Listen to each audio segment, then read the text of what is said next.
Hey guys, we have not had very nice weather.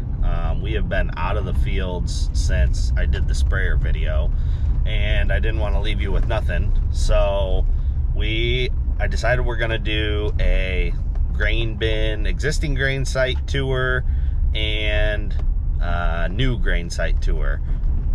I'll kind of explain why we're upgrading, updating what we're doing, where the new stuff is going to go, and kind of show you how old some of the stuff is that we're currently working with.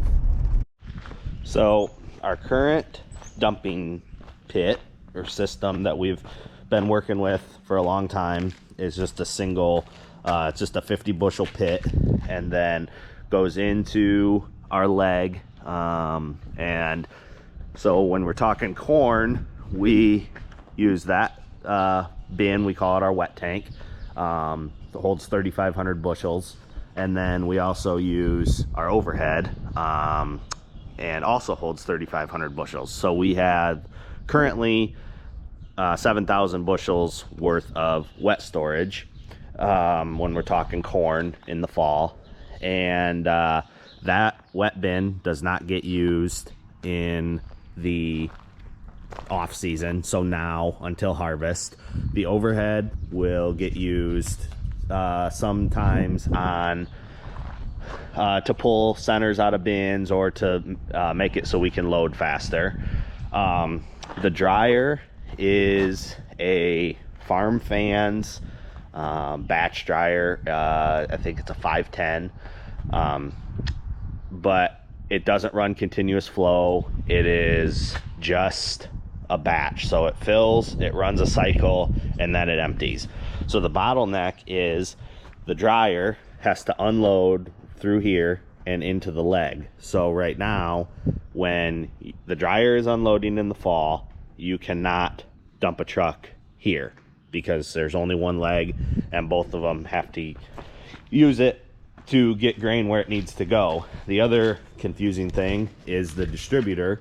If you don't have it set right, you could send dry corn back up into the wet tank, or vice versa. You could send wet corn into any of the holding bins. So it's kind of a confusing system. There has to be somebody here that knows what's going on, and it's just really inefficient right now. So that's a huge part of why we're doing what we're doing.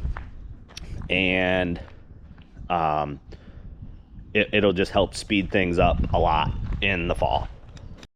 So then this bin right here is actually, we call it a top dry. I think that's what they came up with, or what they called it back in the day. So right up there are two burners, just like on the end of the Farm Fans dryer. So I'll climb up there and show you what it looks like.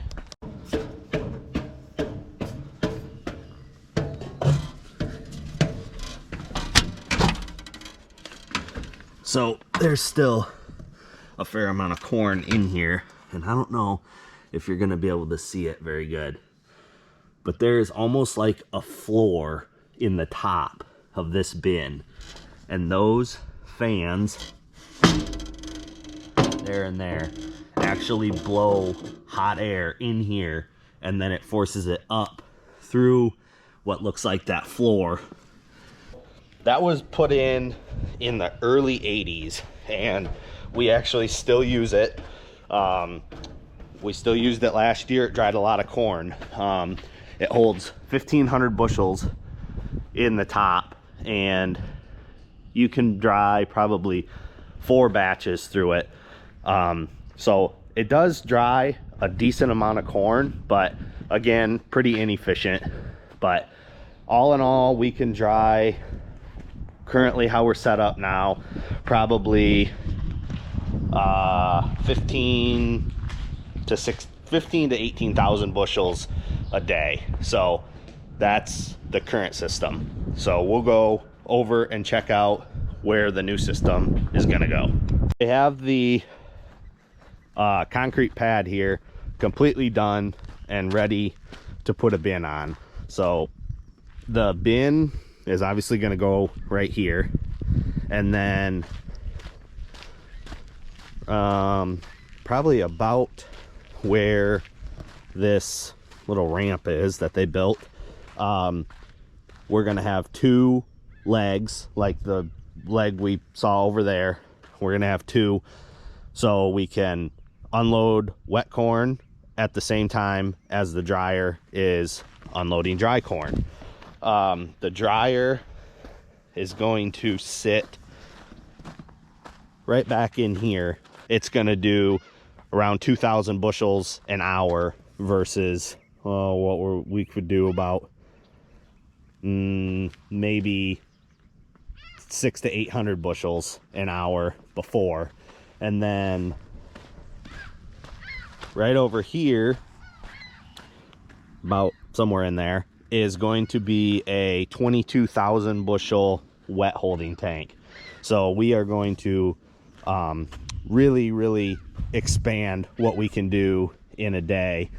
And then the dump pits are actually going to go right in the driveway, right in here. So the trucks will actually come around this bin here and then get kind of squared up and then dump here, and then somewhere kind of in front of the wet tank and off the edge of the driveway is going to be a little building that will test the corn in, and then all of our electrical controls will be in. So this is all going to be basically full of stuff once it's all done. And then the legs are going to go up. The dry leg is 130 feet tall, so it's going to hit this bin, that bin, and then you can kind of see the bin in between those two, and it's going to hit that one as well. So essentially, when this is all done, we will have a corn receiving site here, and this will only be corn and no soybeans unless there was something that absolutely catastrophically fails over here. And then the soybeans will all still come through this bin, or this pit over here. It'll work really good for soybeans. We generally, well, since I've been on the farm, we've never dried soybeans. We are going to keep that bin dryer. We don't know yet what we're going to do with this one. It depends on how progress comes along over on the other side.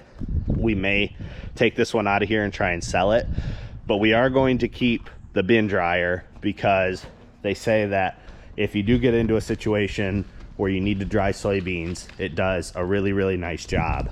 So otherwise, the soybeans are going to come in through here and kind of keep things separated. Those bins over there will be designated for corn. This bin number 2 here is, we're going to keep that downspout going to it, and then we're also going to tie in the new system to it. So that'll be the only bin that will have the option to put corn or soybeans in. And then this bin number 1, bin number 3, which is also early 80s, which would probably be the next one to come out and get upgraded. And then bin number, that will be a soybean bin. Bin number 4 will be a corn bin. So you can't really, I'll try and get it so you can see. So right now, to fill bin number 4, it has to come down the pipe to the top of bin number 3 and then get augered across. So when it's all said and done, we will eliminate all the cross augers. So there's actually 3 cross augers right now, and we will eliminate all of those, and we'll be able to gravity feed, which is ultimately what you want. So yeah, bin number 4 will be corn. This, we call this bin number 5. That will be soybeans, which is probably not had soybeans in it hardly ever in its life. and then number 6 will be soybeans. So when it's all done, we will be able to store 100% of what we grow in a year, and that's really ultimately what we want. Last year we spent a tremendous amount of time in trucks getting corn away from the farm in the fall because we couldn't store everything. So that we want to free up guys in the fall to harvest when the time is right. So that is the reason for the expansion. And so I hope it wasn't too long or boring or confusing, but like I said, we haven't been in the fields. There hasn't been hardly anything going on. It's just we haven't had a ton of rain, but it's been enough day to day to keep us out of the fields. Hopefully this video, you liked it. Like, comment, subscribe. Let me know how I'm doing, if you like it, what you want to see more of. So thanks for watching.